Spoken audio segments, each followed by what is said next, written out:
Have you ever noticed how some women walk into a room and the entire atmosphere shifts? How even men who normally pride themselves on being in control suddenly find themselves leaning in, chasing, even obsessing over a woman who doesn't fit the usual mold of sweet, submissive, or predictable? It's as if she's broken an invisible rule book. And the truth is, she has. She's not twisting herself into something more likable. She's not sanding down her edges just to be easier to swallow.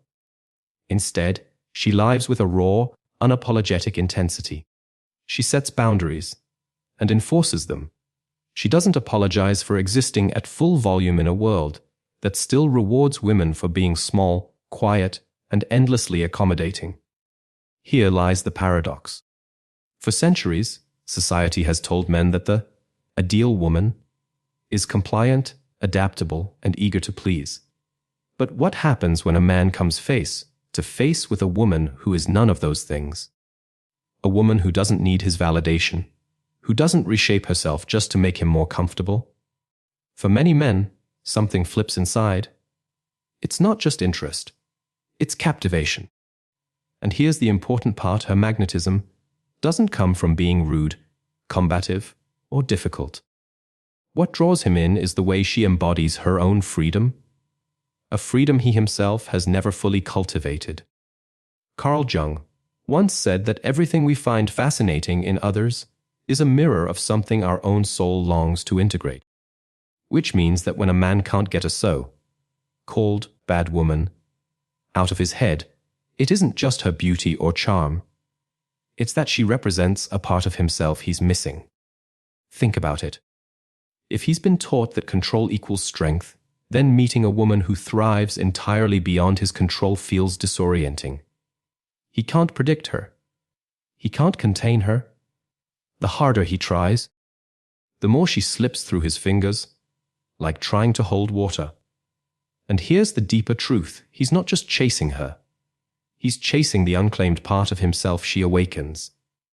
The wild, untamed self he buried under years of conditioning and expectations.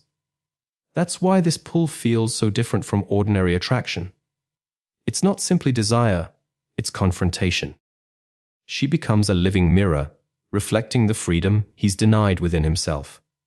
And here's the catch: most men aren't conscious of this process. On the surface, he might just say, "She's different. I don't know why I can't stop thinking about her." But underneath, his ego is being challenged. His shadow is being stirred. Jung would call this a brush with the shadow, the collision between the self he shows the world and the hidden parts he was taught to suppress. It's unsettling. It's magnetic. It's why the so-called bad woman, the one who refuses to shrink, lingers in his mind long after she's gone. Because she isn't just another romantic possibility. She's an archetype, a reminder, a test. And for many men, she's the first glimpse of the freedom they've been searching for within themselves. So, when we talk about men being drawn to these women, it's not just about surface-level chemistry. It's not simply charm, beauty, or wit. What's really happening is a deep, unconscious pull toward integration, a movement toward becoming whole. And whether he admits it or not, that pull can be powerful enough to change him if he's willing to face it. But here's the catch: facing her ultimately means facing himself. Carl Jung revealed a truth that's both beautiful and unsettling. What fascinates us in another person often reflects what our own soul is starving for. That irresistible magnetism we feel. It rarely comes from the other person's surface qualities.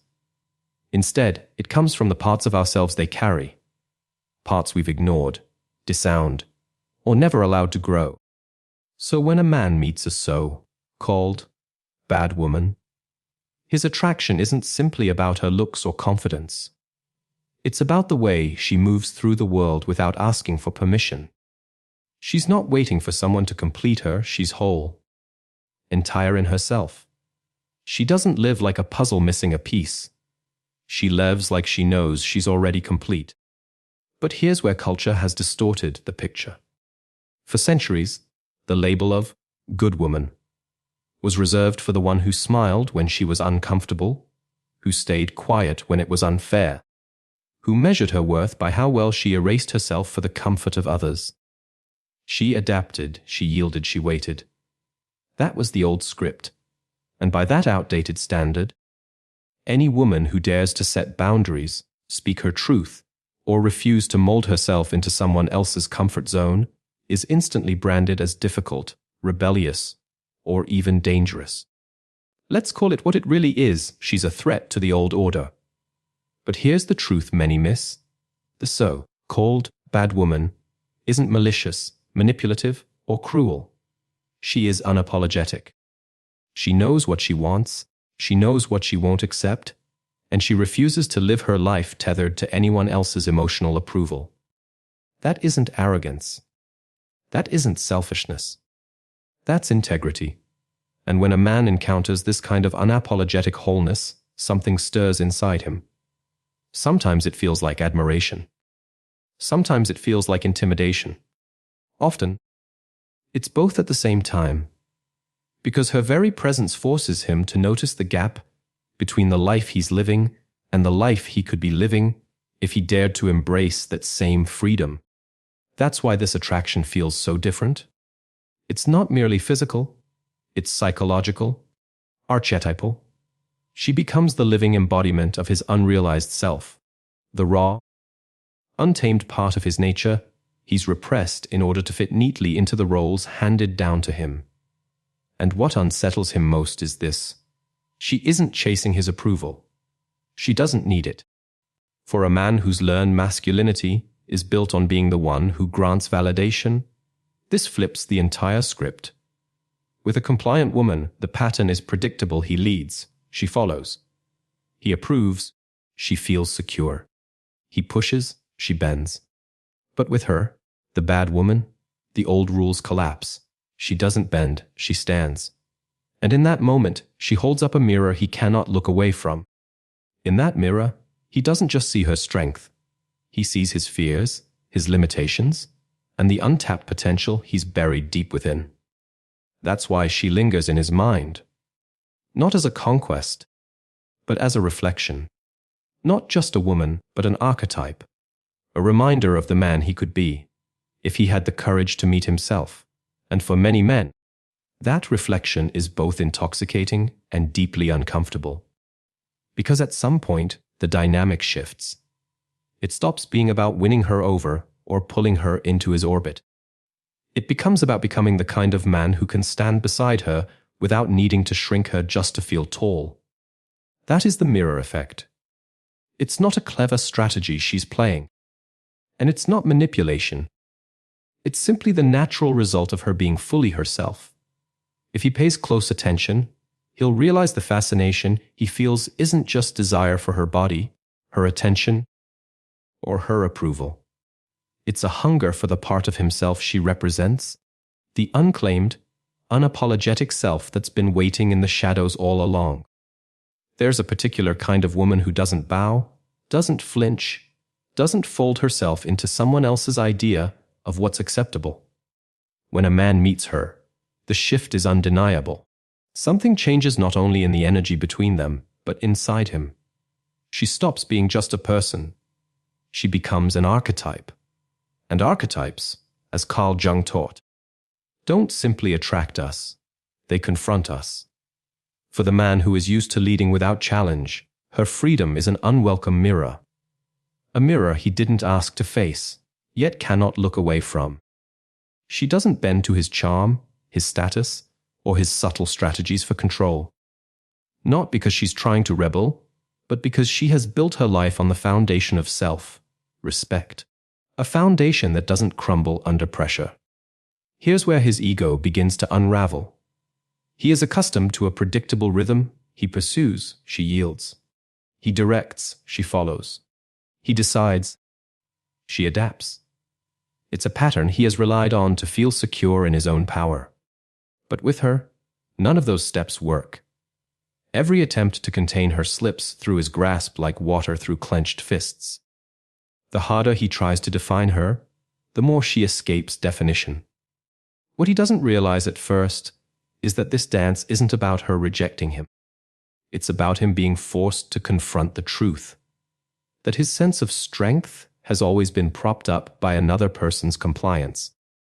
And when compliance disappears, what remains is his own raw insecurity. This is the moment when fascination becomes confrontation.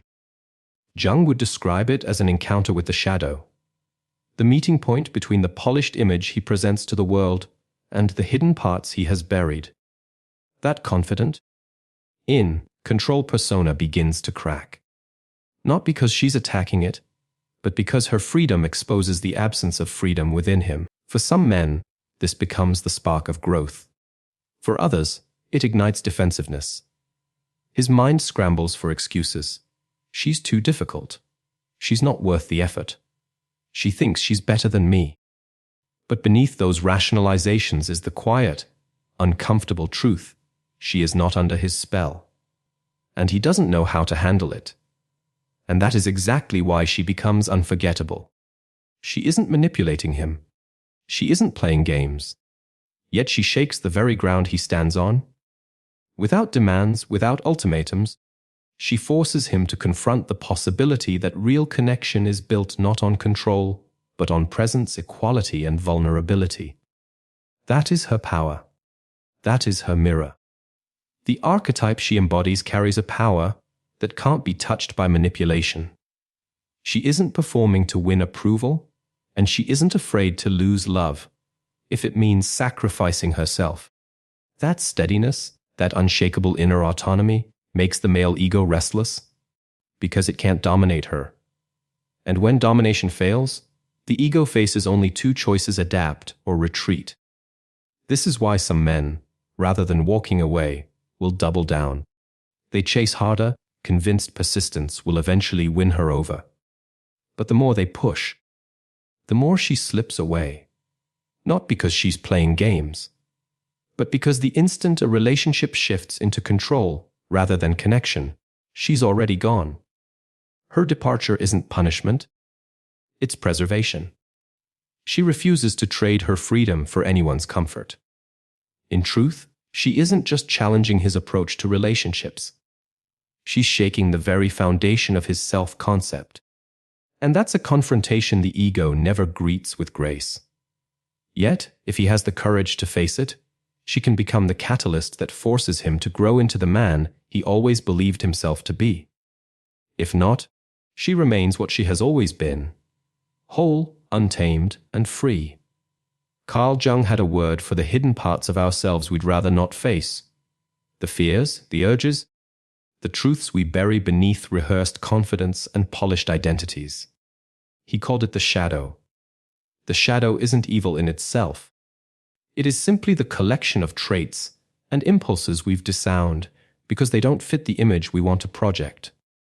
For many men, encountering a woman who refuses to submit is like being thrust face first into that shadow.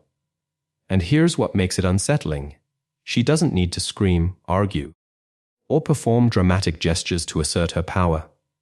Her strength is quieter, subtler, and far more disruptive. She says no without flinching. She sets a boundary without lengthy justification. She leaves not in anger, but in dignity. And that quiet, steady power shakes him to his core. Why?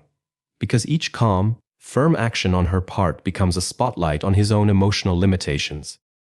When a man has built his identity on always holding the reins, he mistakes control for connection. He convinces himself that dominance equals strength. But when he faces a woman who refuses to play by those rules, the illusion shatters. He's left staring at the uncomfortable truth: real strength isn't about reducing someone else. It's about standing alongside them without needing to make them smaller. Her presence forces him to confront the fears he's worked so hard to bury. The fear of not being enough without power or status. The fear of vulnerability when there's no backup plan, no performance to hide behind. The fear of being seen not as the man he pretends to be, but as the man he actually is. And those fears live in the shadow. Here's the thing about the shadow. It doesn't disappear just because it's ignored. In fact, the more he suppresses it, the more it leaks into his behavior in ways he cannot see. That's why he might overreact to her independence, label her dignity as arrogance, or dismiss her boundaries as coldness. None of that is about her. It's about the mirror she holds. That's projection, blaming her for the discomfort that's really coming from inside him. And her dignified absence, that's the deepest wound of all. Because when she walks away without rage, without punishment, without trying to make a scene, she removes the distraction of conflict.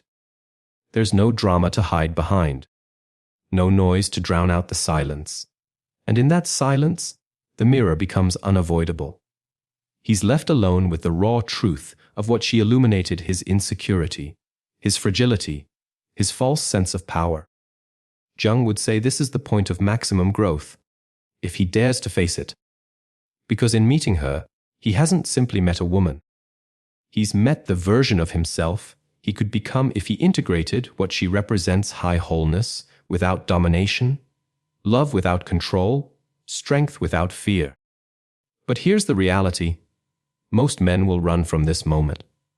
They'll retreat towards someone easier, someone who won't demand that they step into their own depth, someone who won't hold up the mirror.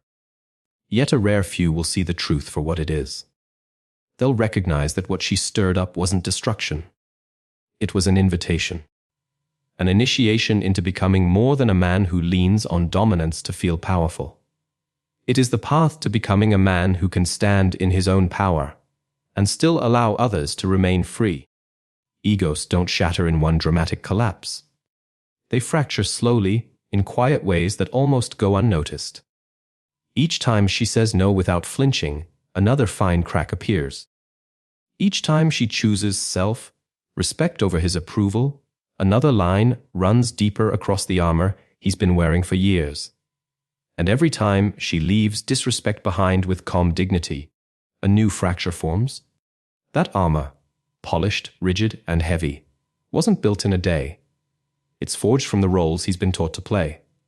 The provider, the conqueror, the man who leads, not because he knows how, but because he's afraid not to.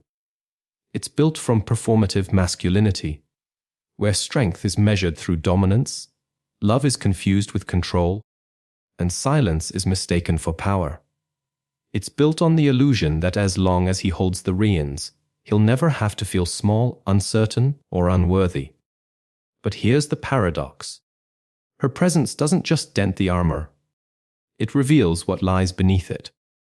Every boundary she enforces without apology makes it harder for him to believe the old story, that his worth is tied to how much control he has over her. Every refusal to bend shines a light on the fragility of that story. And without that illusion, he's left staring into uncertainty. And that uncertainty terrifies him. It shakes the foundation of who he thinks he is. This is why she is both irresistible and terrifying. On one hand, her independence, her wholeness, pulls him like a magnet. It's rare. It's alive. It's unshakable. On the other hand, being close to her means living in a state of constant exposure. She's not impressed by his titles, his charm, or the rehearsed lines he's mastered. She's watching him, not the performance, but the person. And if the performance fails, so does the illusion of strength. That is the paradox. The more she cracks his armor, the more he fears her. And yet, the more he is drawn to her. But the more he is drawn to her, the more the cracks in his carefully constructed identity begin to spread.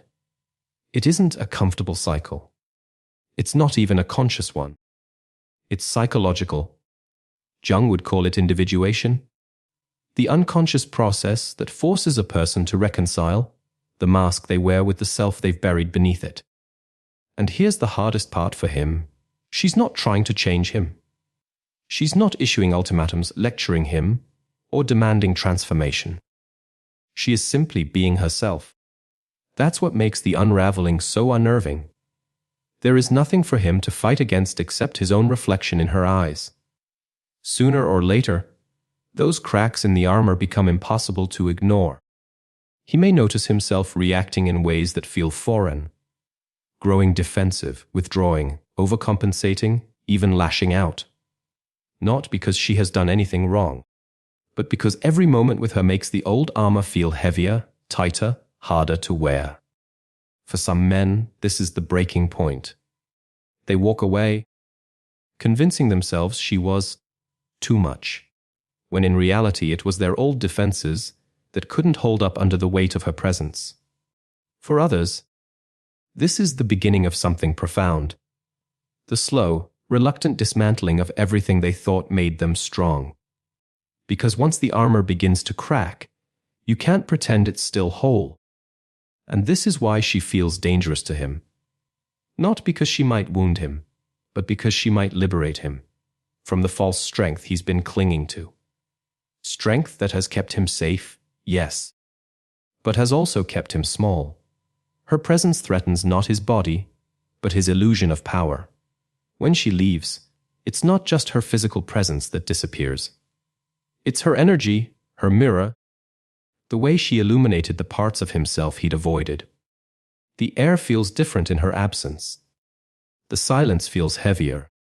And for a man who's lived his whole life drowning in noise, whether it's affection, conflict, or constant distraction, that silence is deafening. At first, he may try to rationalize it. He might tell himself this is just what happens when two people drift apart. But deep down, he knows this isn't an ordinary absence. This absence is symbolic. And symbols, as Jung taught, are the language of the unconscious. They bypass logic and pierce directly into the soul. She becomes a living symbol in his psyche. Not just the woman who left, but the embodiment of everything she stirred within him: freedom, truth, self, respect, authenticity. All the qualities he glimpsed when he was with her, and then lost the moment she walked away. Each time she crosses his mind, it isn't just nostalgia, it's confrontation. Because now there is no distraction, no laugh, no touch, no gaze to soften the impact. What remains is the truth she revealed about him. And here's the part he doesn't anticipate. Without her presence to push against, the old defenses no longer feel like protection. The armor that once made him feel invincible now feels like a cage. The performance that once impressed now feels hollow.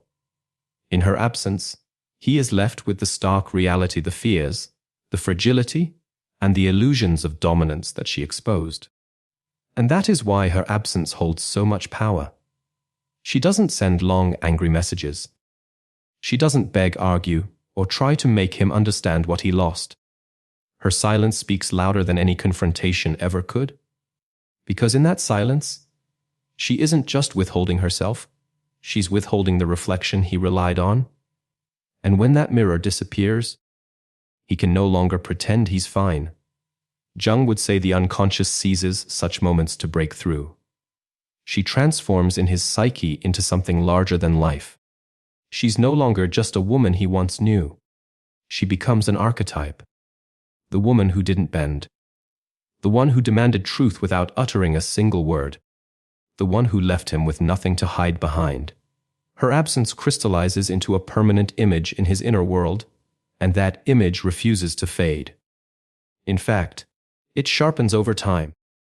A phrase she once repeated might echo unexpectedly, striking him like a chord in an empty room. He might see another woman stand her ground and feel both recognition and loss surge through him. These are not coincidences, they're the unconscious at work. They're reminders that she was never just another chapter in his dating life. She was a threshold, a crossing point he wasn't ready to step through. And this is why trying to replace her never works. He might find someone more beautiful, more agreeable, easier to manage. But none of them will carry the same symbolic weight. None will confront his ego simply by existing. None will challenge him without trying, or call him silently into the man he could be. Her departure leaves behind a void, not because she was flawless, but because she was real. Once you've stood before that kind of mirror, every other reflection feels blurred, incomplete. This is the power of symbolic absence. It doesn't just remind him of what's missing. It reminds him of what he still has to face. And until he steps into that truth, the space she left won't be filled, not by another woman, but by the man he has yet to become. There comes a moment, and it never arrives when he expects it, when the story he's been telling himself begins to unravel. For weeks, maybe months, he's replayed the same script. She was cold. She was difficult. She expected too much. Those words have been his shield, protecting him from the sting of admitting the possibility that he was the one who couldn't rise to meet her. But then something shifts. Maybe it's a memory, her looking him in the eye and saying, "No," without anger, only clarity. Maybe it's witnessing another man belittle a woman and, for the first time, recognizing the dignity it takes to walk away quietly. Whatever the trigger, the defenses begin to crack. And in that moment, he realizes she wasn't cold. She was firm. She wasn't difficult. She was whole. What unsettled him was not her flaws, but her refusal to play the role he was comfortable with. This is the turning point Jung described when he said, "Self-knowledge begins the moment projection ends." Projection is the mind's easiest escape hatch. It's what happens when the parts of ourselves we don't want to face, our impatience, our fear, our fragility, get pinned onto someone else. Instead of sitting with discomfort, we hand it off. It's easier to call her arrogant than to admit her confidence made him feel small. Easier to call her demanding than to face the truth that he avoided the responsibility of showing up fully. But now, with time and distance, he can't deny it. The discomfort she stirred up wasn't because she was wrong. It was because she was a mirror. And what that mirror showed him wasn't flattering. This is where the true pain begins. Because once projection ends, there's no one left to blame. He can finally see his own shadow. The emotional immaturity. The fear of vulnerability. The way he confused control with love. And seeing that isn't easy. Jung warned that integrating the shadow never feels pleasant. It feels like swallowing glass. The man who thought he was strong sees how fragile he really was. The man who thought he was in control realizes how deeply he was driven by fear. The man who once believed he was irresistible confronts the reality of how avoidable he had become. This is a pain that lingers. A pain you can't drink away, sleep away, or bury in distractions. It sits with you. It works on you. And yet, this pain is also a door. Because when you stop blaming someone else, you start reclaiming your life. He begins to see her differently. Her boundaries weren't walls to push him out. They were standards to protect what she valued. Her silence wasn't cruelty. It was self-respect.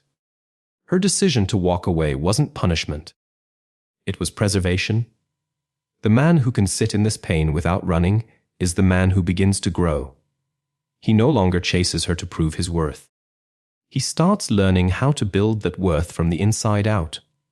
He begins to grasp that love without respect isn't love at all, and strength without humility is nothing but insecurity wearing armor. This is the unexpected gift she left him, the realization that she was never the enemy. She was the catalyst. The very traits that once triggered his defensiveness are now the very qualities he admires, the ones he secretly wishes to embody. The real question becomes, will he rise to meet that standard, or retreat back into the safety of his old illusions? Because once you've seen your shadow, you can't unsee it. The only choice left is what you do with it. And transformation rarely begins with a shining epiphany. It begins with rubble. The rubble of the image he crafted, the roles he performed, the identity he thought was unshakable. When her mirror forced him to see himself clearly, something inside him broke. And in that breaking, the performance lost its grip. The charm feels hollow. The posturing feels heavy. The games that once felt powerful now feel small.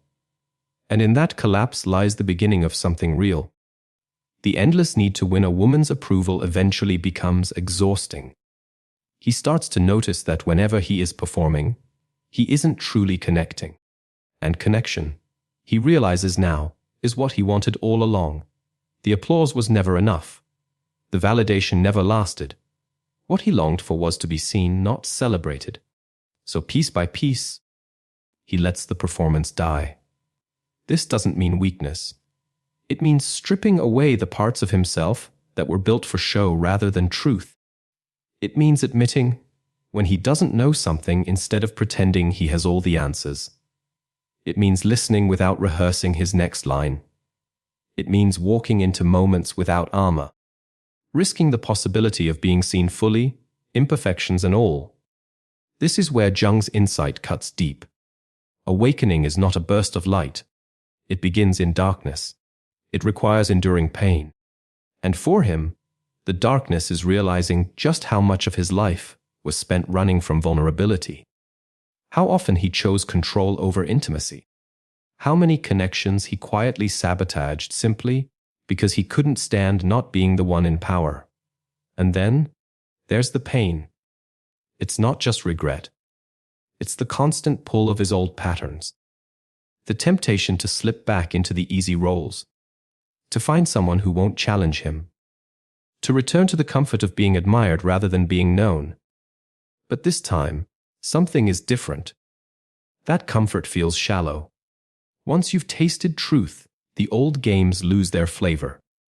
For the first time, he begins to value something he once dismissed as weakness: emotional honesty. And honesty isn't just about speaking truth to others. It's about facing himself. No more convincing himself that half-hearted attention counts as love. No more disguising shallow flattery as intimacy. No more mistaking dominance for respect. Instead, he begins to ask new questions.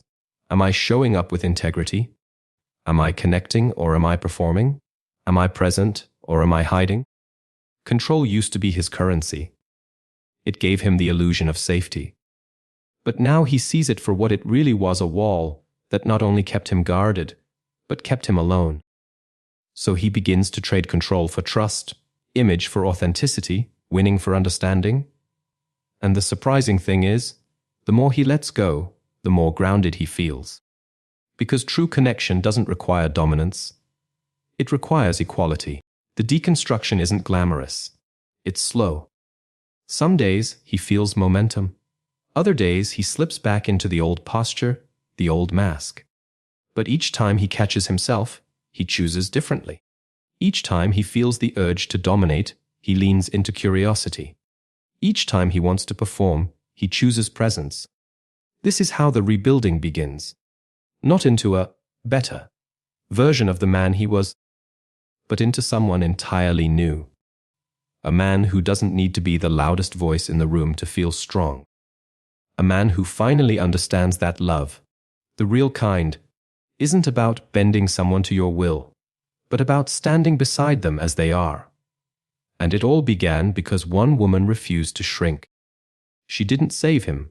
She didn't fix him. She simply held up the mirror and walked away. And in that absence, he found the courage to dismantle the man he thought he had to be, so he could finally become the man he truly is. There's a reason certain encounters never fade. It isn't just about romance. It isn't only about passion.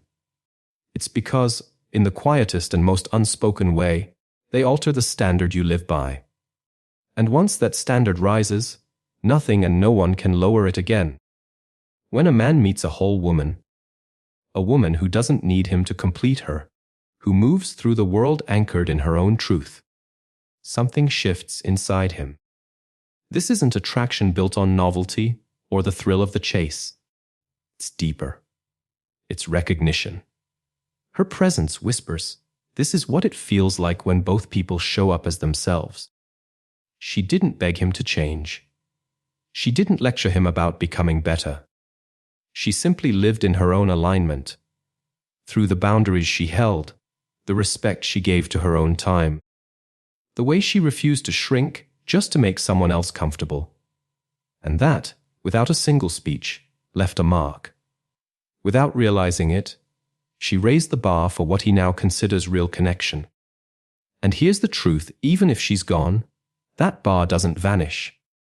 He might go on and date someone else, but the difference will reveal itself immediately.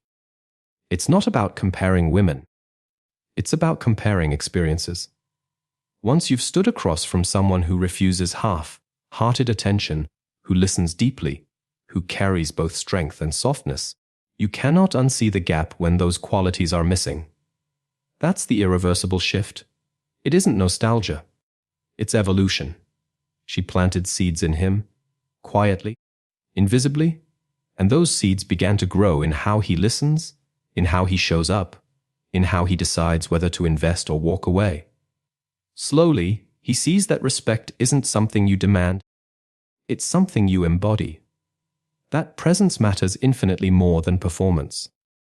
That a relationship built on control or pretense isn't worth the emptiness it leaves behind. This awakening doesn't make him perfect. His ego will still try to grab the wheel. Old habits will still whisper their false comfort. But now he notices. He catches himself drifting back into posturing, into games, into shallow approval seeking. And that awareness alone changes everything. Because once you've tasted authenticity, the games feel cheap. Once you've experienced mutual respect, dominance feels hollow. Jung would say this is the moment when the lesson moves from the conscious mind into the unconscious. It ceases to be an idea and becomes part of who you are. That woman, without ever intending to, became an archetype in his inner world. A living symbol of what's possible when both people stand whole. She is no longer just a memory. She is a mirror he carries within himself. A reminder etched into his psyche of what it means to meet truth with truth. Maybe he'll never see her again. Maybe their story has ended. But her impact isn't measured by presence. It lives in the shift she sparked. She didn't just change how he sees women. She changed how he sees himself. And that alters everything. From this point forward, every connection he chooses must meet the standard she awakened. Not to replicate her, not to chase her shadow, but to honor the truth of the man he is becoming. And that's why she will always be more than a memory. She isn't just a fleeting face from the past or a story that time erases. She is the reason he refuses to settle for less. Less from others, and less from himself. That is the gift of meeting a whole woman. She doesn't just change the chapter you're in. She rewrites the book you are authoring with your very life. And once you've read from those pages, once you've experienced love and truth at that depth, you can never return to the old script. He came to realize she was never his enemy. She was never the obstacle keeping him from happiness. She was, in fact, the doorway to it. She didn't appear in his life to destroy him for destruction's sake. She came to dissolve the illusions that kept him chained to versions of himself that were never real. She didn't arrive to fix him, to complete him, or to worship him. She arrived for one purpose, to awaken him. And awakening is rarely soft. It does not come wrapped in comfort or tied neatly with a bow. It is disruptive. It rattles the foundations you thought were secure. It strips bare the version of you that clings to control, that hides behind performance, that seeks safety in old patterns. Awakening demands you face the parts of yourself you'd rather keep hidden. Some men can't bear that kind of mirror. They run. They go searching for women who won't reflect so sharply, who will let them stay half asleep. They trade depth for ease, truth for comfort, and for a time they convince themselves they've chosen wisely. But deep down, they feel the hollowness. Then there are the others, the ones who stay, the ones who don't look away from the discomfort she stirs. Those men, though shaken, are the ones who awaken. They begin to see her firmness was never rejection. It was respect. That her boundaries weren't barriers. They were invitations to rise higher. That her absence wasn't punishment. It was sacred space for his own becoming. Carl Jung taught that the encounters which challenge us most are often the very ones that lead us toward individuation, the lifelong process of becoming whole. And that is exactly what she represented. Not an ending, but a threshold. Not a punishment, but a catalyst. She was the initiator, the spark that lit the path forward. And though he may not have chosen this lesson in this form, one day he will look back with gratitude. Because the love that truly awakens you isn't the one that coddles. It isn't the one that allows you to remain comfortably the same. It's the love that demands your truth. The love that refuses to let you hide behind charm or control. The love that will walk away rather than watch you betray yourself. That is the love that transforms. Not because it promises to last forever, but because it leaves you incapable of falling back into sleep. So perhaps their paths will never cross again. Perhaps she has already moved far along in her own story, while he is still learning to write his next chapter.